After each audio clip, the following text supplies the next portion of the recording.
Hello, world. Happy New Year, and welcome back to the Glen Alex Show. Hi, I'm Glen Alex, licensed clinical social worker, the wealth counselor, wisdom app top mentor, and author of Living in Total Health, the 2021 Indie Book Award winner for health and wellness, and finalist in the Mind, Body, Spirit category. My life's work is about total health, and I am on a mission to help as many people as I can to be joyful, connected, confident, and complete. The life experience we call wealth, WELLTH, which is health plus other riches. And I am convinced that people in pursuit of and living in total health on the physical, mental, emotional, and spiritual levels will rid the world of isms and violence in all its forms to make the world a better place for all of us. Please join us on that path. On the Glen Alex Show, we focus on a different aspect of health each episode. And for this episode, I wanted to focus on transformation because it's a new year and everybody's talking about resolutions, which I gave up many, many years ago. So my guests tend to have a product or service, a health product or service that they want to share with the world. I also love having people on who have a health story to share, their own personal journey to help other people who may be in similar situations to see how they can become healthier and better their lives. So I'm real excited about having you on. So I want the audience to help me welcome author Ann Hince to the Glen Alex Show. Thank you, Glen. It's great to be here. It's great to have you. Happy New Year. Thank you. You too. Well, thank you. Thank you. I heard your story. I checked out your website, and I was just really fascinated by your journey. And like I said in the opening, I think it's really important for people to hear it, to know where you came from and the pain and trauma you were dealing with, to what you did about it and where you are now. So just give us a little insight about your life, your story. Okay, great. So I actually have a mid-Atlantic accent. So I'm from England, but have lived in California for 33 years. And I came out to California and I was a software engineer for a while. And, I had a lot of trauma in childhood. I think a lot of us have trauma in childhood. We deal with it differently. So I was adopted. Both my parents were alcoholics. And when I was 19, I walked into the bathroom one morning and found my mother dead on the bathroom floor.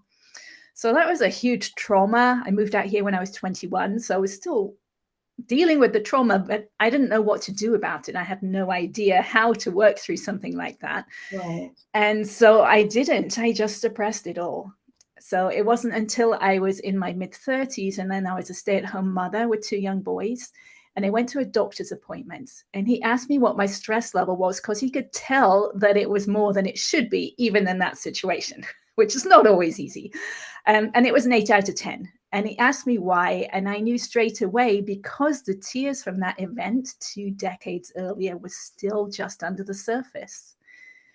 So he worked with me with this technique. It's called EFT. It's short for emotional freedom technique. It's a little strange, but he worked with me for about 15 minutes. And I walked away from that appointment being able to tell the story of her death in my mind without the emotions arising, which was so different. Okay. That's fascinating. Before we get too much into the EFT, which I do want to cover, you said that we all have trauma, and that's true. We all have childhood wounds, and some of us tend to walk around thinking that other people don't have pain like we do. And everybody's going through something. Everybody has been through something. So what's so powerful about your story is you demonstrate that you don't have to resign yourself to being in pain or being traumatized for the rest of your life. So that's what I love about your story. But if you don't mind, could you just I can't imagine the horror of walking in and seeing your mother dead. do you want to talk about that a little bit? Just give us a little more, tell us a little more about how you reacted to that, how you responded to that, and the burden you carried, if you carried one into your 30s before you met that doctor? Yeah, well, I mean, it was a huge trauma. She did have cancer. So she had throat and lung cancer from drinking and smoking. So she Okay. had been pretty sick, but something burst. So it was not a pleasant thing to find in the morning. And I was the only one in the house. My dad was working in Saudi Arabia. My brother was at his girlfriend's house. So it was a huge trauma. I couldn't sleep upstairs for days because I didn't want to go back to that place where it happened. And I had a lot of emotions around it too. I had an argument with her the night before, and we rarely argued. I didn't normally go out at night. I had gone out that night. And she walked past my bedroom door on the way to the bathroom. Of course, I never heard her. So I had a lot of guilt Okay. there as well. There were a lot of different layers to the emotions that I stored over the years that I just suppressed them. I just let them go into my subconscious mind and I forgot about them. And so it was through this process of working with EFT that the subconscious mind opens up and those memories actually come back, and all those different layers of emotions, they come back to be worked with again. And that's one of the great things about EFT is it works with the emotions, which are really just stuck energy in the body, because those memories don't exist anywhere else outside of me. They're just stored inside of me, and they're there to be released. Yes, we do we store our emotions in the body. And a lot of people think, well, if I don't think about it, then it's gone. No, it's not. It's just sitting somewhere dormant, waiting for a trigger. It is, yes. It's just dis-ease in the body. Yes, it is is. actually stored physically in the body. Okay. Now, so was other than finding your mother dead, was it the layers of guilt and just the if I could have, I would have kind of thing that led to the PTSD that you describe on your website? Well, that was also my dad, being alcohol. They were both alcoholics. My dad would drink during the day. As soon as he came back from the pub, fell asleep on the floor. My mum would start drinking. She drank a whole bottle of sherry every day for a long time.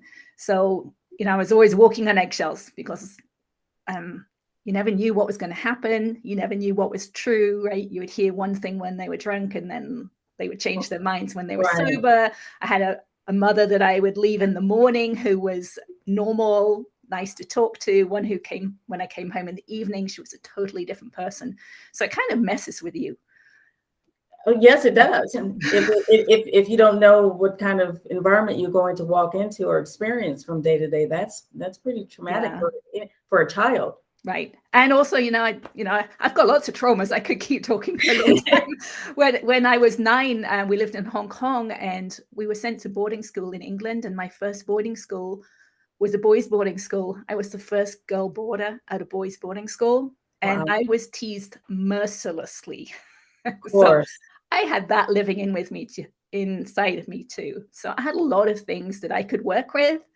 So, being a software engineer, I wanted to know that this technique worked, right? More than this one 15-minute session. So I had a 17-year-old cat at home who needed daily saline shots. And I'd never given shots before, and I hated shots. So the first time I did it, my hand was shaking so much that it was not going to be safe for me to do it every day. So I thought, well, this is a great test case. So I tapped. EFT is also called tapping because we're tapping on different points in the body as we're talking through what it is we're feeling. So I tapped about my fear of hurting the cat, my fear in injections, and my history around injections. And the next day, the needle just slid right in and my hand did not shake at all. So I knew that this technique was pretty powerful. And I started working with it. I started noticing during the day when I felt emotional. And I could feel my mind becoming quiet, which I so wanted because I was really reactionary. I just felt like I reacted more than most people and I didn't want to. Okay. I started working with it, and then I wanted more. So I wrote down all the emotional memories that I could think about from childhood and my earlier life. And I tapped through them one each day, one each night for about an hour to an hour and a half. And at some point, my mind became so quiet that I realized the words that I had been saying in my mind, the ones that I criticized myself with and judged other people, they had been my dad's words that I had programmed inside of myself and I just used over and over again. And it wasn't until they were gone that I could look back and see that that was the case. But I had to get beyond in order to look back and see. Yes. And let me just point out that I've had clients who have these arguments with themselves and are trying to live up to some standard that obviously is unrealistic for them because it doesn't come from them.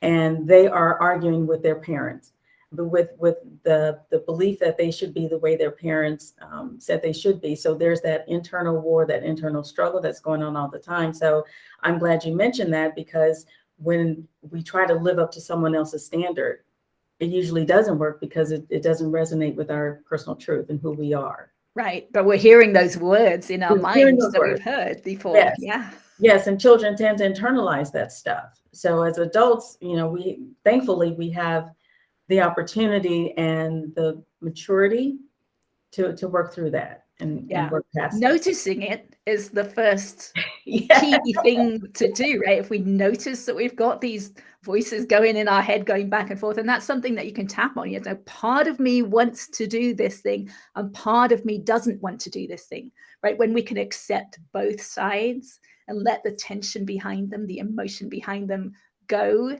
then we can come to peace. Yes. So you had a session with this doctor, and then after that session, did you started doing some research on it? How far did you go into EFT? Did you study the whole program, or? I did study it. I mean, it's very easy to learn. You can learn it in 5 minutes, and there are thousands of videos online. I learned from the person who developed it. His name is Gary Craig. Okay. And he has videos online, and I recommend those because these days a lot of the people who are using EFT have moved towards the positive. They're trying to stick the positive into the body, but it's only the negative that is stored in the body. That's what we need to find and release that energy. And we'll talk about that a little bit later in my story, but I can see that it's just the tension that's stored in our body, and that's all we need to focus on. And that's what EFT does. It works on the negative to release it from the body. Okay. And well, let's talk about it now. I'm glad you brought that up about we do have to deal with the negative. So I describe psychotherapy as peeling off layers of an onion. Okay. Yep. And so to get to the core, the root of the problem, and peeling off those different layers is you're just going through stuff.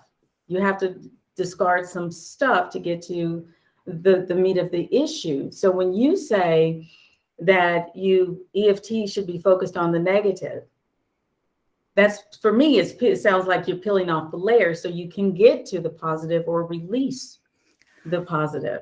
The positive is underneath. The light is already underneath the negative, because at this point I can sense inside my body, and it's the same thing as with my dad's, with those words.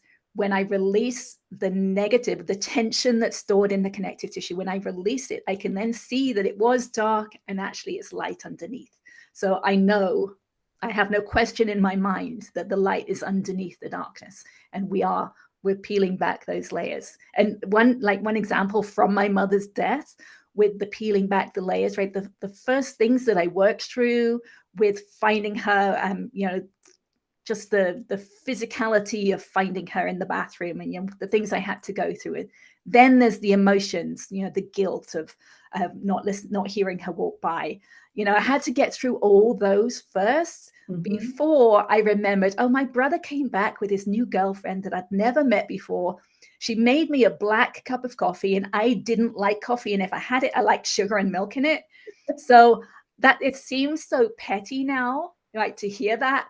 but it was stored underneath all those other layers, was this frustration inside of me that she had done this. So I had to let that go too, right? But that just shows it's a layer by layer process, and it's not necessarily the key part that's underneath. It's just another layer, right? Because that little story there wasn't a big story, but it was hidden underneath the big emotions that I had held inside. Yes, and from what to be honest with you, I was exposed to EFT years ago. I didn't pursue it, and then I heard you on a podcast and cyber stalked you a little bit, and and so now I'm very intrigued and very interested in it. I did watch one of Gary Craig's videos, and there are some layers there for me with my brother's passing in 2013. I still haven't come to full terms with that because I think he passed too soon. I'm not God, but I think he passed too soon. And I still, to this day, have not been able to read his obituary. I never opened it. So I'm going to do some EFT work around that. I would love for you, though, to walk us through it. Okay. Yeah, it's very simple. Yeah. Okay. And so we could actually use you as an example if you're okay to doing that. Oh, Lord. Okay. So if I break down. Okay. Well, we wouldn't go deep, right? Because right now you've got some resistance to reading his obituary. And that's all we could work on, right? So the first point we use is the karate chop point, which is on the side of our hands, where we would hit a piece of wood if we were doing a karate chop. So we're just tapping. We're tapping firm enough that we're making a difference, right? We can feel it. It's not gentle, but it's not hard enough that we're going to hurt ourselves. Okay. So this is where we say our opening statement. And I've changed it slightly from what Gary Craig did originally because I found it had resistance in it for people. So I would say something like, even though I have some resistance to reading my brother's obituary, that's my truth in this moment. And it's okay that I have this resistance. Okay. So you want me to say that? I do. I'll try to remember it. I can say it with you. Even though I have some resistance. Even though I have some resistance. About reading my brother's obituary. About reading my brother's obituary. This is my truth in the moment. This is my truth in the moment. And it's okay that I have this resistance. And it's okay that I have this resistance. So you would say that 3 times. We won't say it 3 times because I think we kind of got it there. Okay, so then the next point is right on the top of the head, the crown point. Okay. And you would just say this resistance. This resistance. Yeah, tapping firmly about 5 to 7 times. Okay. And then the next point is the beginning of the eyebrows. This resistance. This resistance. The next point is the bone on the edge of the eye. This resistance. This resistance. The next point is the bone under the eye. This resistance. This resistance. And you can say a little bit more, maybe this resistance about reading my brother's obituary. This resistance about reading my brother's obituary. Next point is under the nose on the upper lip. This resistance. This resistance. Next point is on the chin. This resistance. This resistance. The next point is the collarbone point. Kind of the collarbone goes across and down, and kind of underneath there's like a little dimple.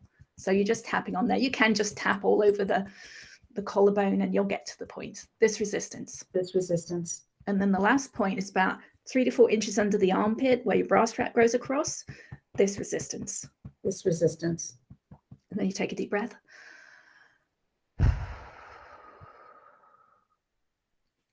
Then you think about the resistance again. You think about his obituary again. And does it feel like it might be a little easier to read it? Or did something else come up? It feels like I need a good cry before I can analyze what's going on. Okay, so then you could either let yourself have a cry or you could tap on, even though I feel like I need to have a good cry before I read his obituary. That's my truth in this moment. It's okay that I want to do that. Okay. Yeah, so you're finding your truth at each moment, in each layer, right? You're allowing your truth to be okay. And that releases it. Yeah, self-acceptance is huge in any healing process. You always have to start where you are. Yeah, can't and you start don't with. want to change it, right? The goal is not to change it. Although in the back of the head, we know we want it to change, we want it to release, but in the moment, we're just fully accepting whatever it is we're feeling right now. Okay. All right. That's pretty powerful. Thank you. You're welcome. So can you explain why those points and how tapping those points will make the energetic shifts? There's specific points, so the ends of meridian points, so it's a little bit like acupressure. Okay. And the tapping somehow gets into our normal, it gets into that energetic response as we're bringing that thought to mind or the emotion to mind, and it just somehow releases it. I don't think there's any clear knowledge yet on how it does it. It just works. And the meridians are energetic pathways in the body. Yes. Okay. So with my experience further along my path, I happen to know that it's the connective tissue that it's working through. That's where our emotions are stored. In my experience, there might be other people who say differently, but from my experience, it's stored in the connective tissue, which is throughout the body. So those paths are somehow, they're connected in because it's all connected. The connective tissue is all connected. That's clear. So when you talked about the light earlier, when you're peeling off those layers and you get to the light, do you actually feel more buoyant in your body, in your being? Yes, well, there's light, there's different levels of light, right? Yes, there's actually the sunshine light Yes. that is the light that's underneath. But as we also let go of this baggage that we've carried for all these years, you actually feel lighter. Yeah, I remember feeling so heavy for so many years. Not physically heavy, just a heavy weight. Yes, and it's really nice to feel light and to feel buoyant and joyous. I mean, I laugh easily. I go to the theater these days, the cinema, and I'm laughing. I'm sometimes the only one in the theater laughing because it's just so easy, right? It's not stuck down behind, oh, should I laugh? Should I not? What are people going to think about me? All those thoughts have been released. So it just, definitely lightens you up. Okay. Well, I can clearly see the impact EFT has had on your life, and it's awesome. Are you working with other people to work out their issues, teaching, or you're just writing about it in your story? Yeah, I mean, this is only the first part of my story. Shall I continue and say a little bit more? Well, yeah, you can in a minute, but are you working with other people? I am working with some people individually because sometimes they like to have the words. Sometimes they can't find the words themselves to tap with, and they like to have someone else who can tune into the words to use. So yes, I do that a little bit. Okay. Yes. Yeah. Okay. What's the rest of the story? Okay. So I wanted more again. So it's an expansion of awareness that I realized I didn't know what awareness meant when I started this journey, but I became aware of my emotions, but underneath emotions are physical sensations. And I became aware of the physical sensations underneath the emotions. So every emotion, think of fear, that has some physical sensations inside of us. We're holding ourselves tight somewhere in our body. So I started to work at that level, which is a deeper level of awareness. And then I didn't feel like I needed EFT so much at this point, although you can use it with the physical sensations. I wanted to actually feel the feelings in the same kind of way, but just put my focused awareness on the feelings, the physical sensations. Okay. And when I did that, they would release in the same way that the emotions felt like they were releasing. So I would bring a thought to mind, or I actually started doing it at the kitchen sink. I'd be thinking about something and realizing dishes. It took a long time to get the dishes done. But I'd realize I was thinking an emotional thought. So I would actually hold myself like a statue and feel where those feelings were. Where are those physical sensations? And I'd actually have to hold myself as a statue because I was so trained to suppress them. When I put my awareness on them, they would kind of move away. I couldn't hold my awareness on them unless I held my breath and stayed totally still like a statue. And then I would kind of talk to them. It's like I can feel this tension in my solar plexus. I can feel it right there. And it's okay. It's okay. I just want to feel you. I want to allow you to be. I don't want to change you. I just want you to express out of my body. So I would do that and it would release. I'd have to take a breath and it would release. And then I'd think the thought again, oh, is it still the same? Does the feeling the same, or is it shifted? Or is it moved somewhere else? And then I would do the same thing. And I would keep going. That's why the dishes took so long. I'd keep thinking the thought again and again until the emotions had gone from it. And it was wild to me that this actually happened, that it would happen. Well, okay, so can you give us an example of when you did that, what thought you had and the resident feeling? Okay, well, let me just take it one step further. So I wanted to do this more. So I started at night, instead of tapping, I would lay on the sofa and I would bring collective traumas to mind. So I would think about something like 9/11, right? We all had feelings around that event, from images we saw or stories we heard. So I would bring that to mind. And that was a whole bunch of different feelings inside of me. And if we feel that, right? So if anyone who's listening, bring that memory to mind, can you feel where in the body you've stored some of that energy? And if you can, if you're safe doing this at the moment, then hold yourself like a statue, hold your breath.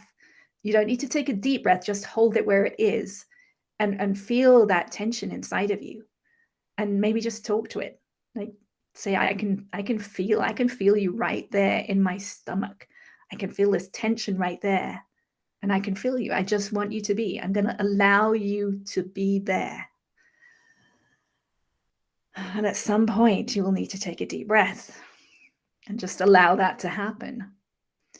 And then bring the memory back to mind. Is the tension in the same place? Is it as tight as it was, or has it released a little bit? And then feel it and do the same thing. Just talk to it.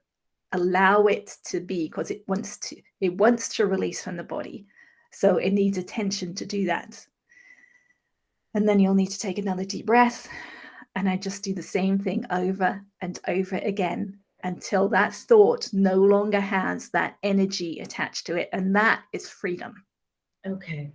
Wow. All right. Well, thank you for using that example, because not only do we have our own personal traumas, we have collective traumas. Just think of 2020. Everybody was taking hits from everywhere. It was nuts. So I can imagine all of the stored negativity that all of us have in our bodies, and they're still collecting because of the pandemic. Right. And just because it's collective doesn't mean that we can't take personal responsibility for how we feel about it. Oh, absolutely. Yeah. Absolutely. Okay. Yeah. All right. Well, thank you for that. Wow. Shall I keep going? There's one more path yes. to the story. So at some point I noticed that I could keep my awareness inside the body after I had let this tension go, which I had never heard of before. And I believe that's the original meaning of the word insight. I started to be able to see inside my physical body. And inside, I'm just doing the same thing that I was doing with the emotions, with the EFT, and with the feelings, with the physical sensations. I hold my awareness on the tension. I just allow it to be. And after a few moments, it releases. And then I do it again and again and again. So at some point, I was able to put my awareness inside my head. And I had released enough that I actually could feel and hear the connective tissue release once I had let go of enough energy stored inside of it, which was really weird to hear. It sounds like old fabric ripping. And it took some research to realize that, yes, this is the connective tissue and that's what's happening. So at this point, my whole skull, the bones in my skull have moved more into alignment. There's more work to do. But I also have scoliosis, so my neck is straightening. And this last week, I found that as a 55-year-old, I have grown 1/2 inch. Oh my gosh. Which is I think, unusual. I would think so. I Yes. didn't know this was possible. So that's part of the reason why I'm sharing my story, right? If we can Well, change the that's bones. literally you growing. Yes. Yes. Straightening out. Yeah. Straightening out. Yes. Yeah. That's amazing. That is really amazing. And I want to add to what you said about just sitting with it and just allowing that feeling to be, because that's what one of the things I teach my clients is when you're having an emotional upset or whatever, sit with it, allow it to be without judging it, without judging yourself, and it will do what it needs to do, release, or you'll get some insight about why it's there. So I'm really glad to hear you say that, because we try to move past stuff too quickly, We do. We too do. often. And I don't think we realize, part of this journey has allowed me to realize that though the mental, the emotions, it's all, when we're releasing that, it's all working on the physical.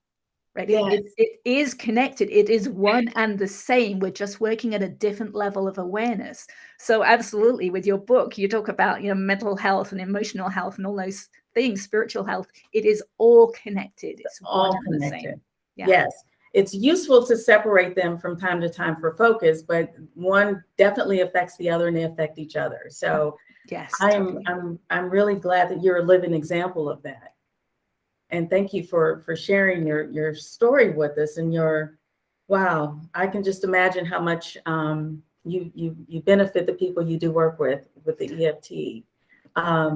So what else do you want us to know about you?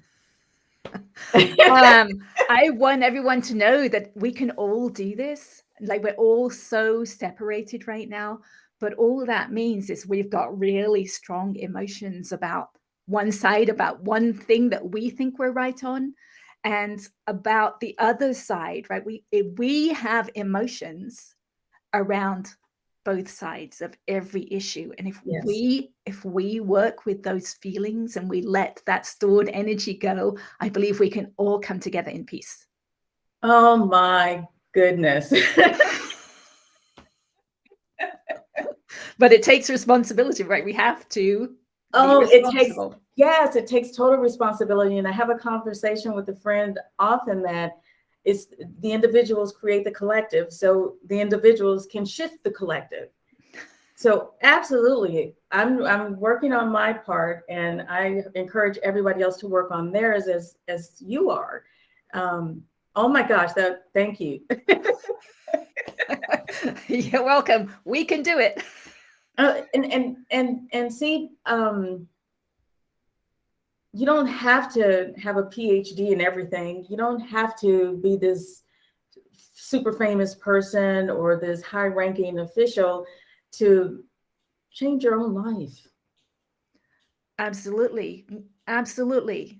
Yes, because I think of the law of attraction. I use that a lot during my journey. It really helped me to realize that we are a signal, and we are emitting a signal, and we're attracting back based on what our signal is right now. So if we change our signal now by becoming more peaceful right now, it might be just taking a breath, or it might be doing some tapping, or it might be feeling the feelings. Right? When we change our signal right now, we're changing our future, because the signal we're emitting has changed. So we're attracting something different back into our future. Something different, something better, hopefully.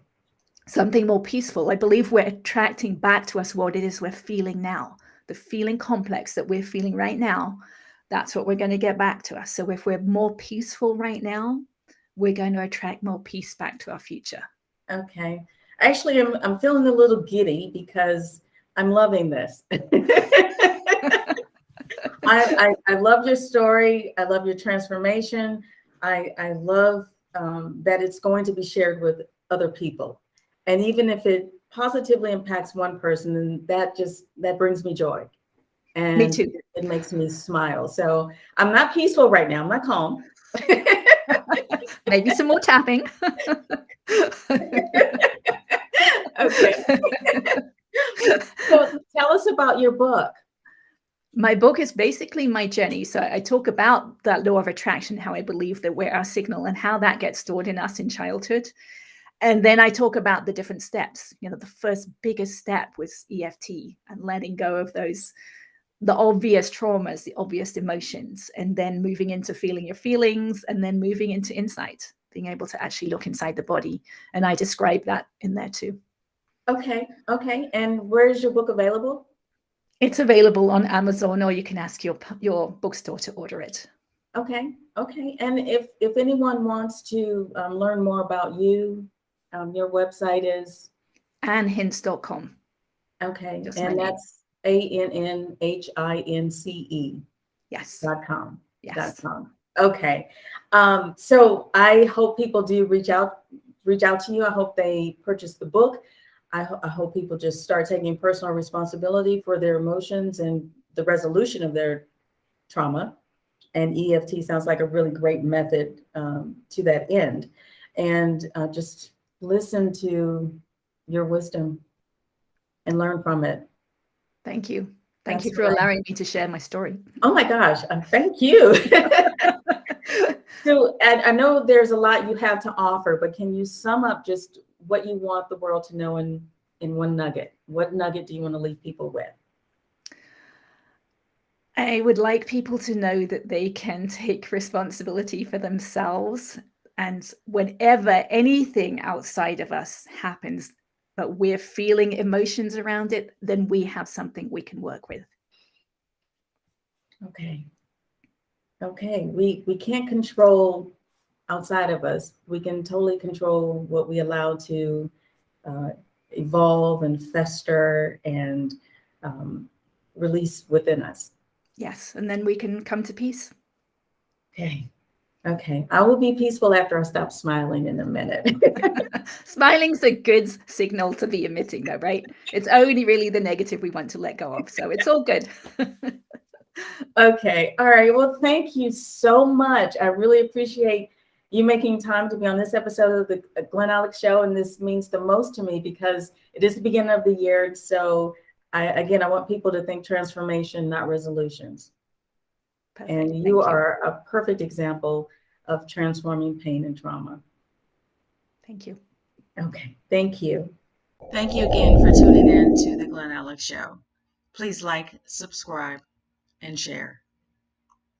Refresh your spirit with a nourishing thought.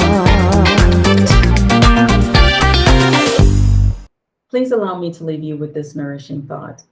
Wayne Dyer said, transformation literally means going beyond your form. It's January and resolution time. I actually stopped making resolutions many years ago because I realized that I was making empty promises to myself. That did not sit well with me, so I jumped off the resolution train. Resolutions also tend to be guarantees for failure, as most people give up on them before the end of January. You start the month off, oh, I'm going to. And then shortly after, forget about it. Resolutions have another problem, and that is they tend to be superficial about losing weight and working out. The outside, the form. Real change is transformation. And as Wayne said, transformation goes beyond your form, beyond what you look like, beyond what you have or don't have. Resolutions can't do that because they don't go deep enough. Do you really want to lose weight, be more active, be healthier, improve finances, have healthier relationships? Then you must transform the beliefs and behaviors that underlie the conditions you're unhappy with. If you want things to change, transformation is your key, resolutions are not. So I encourage you to think transformation, not resolution.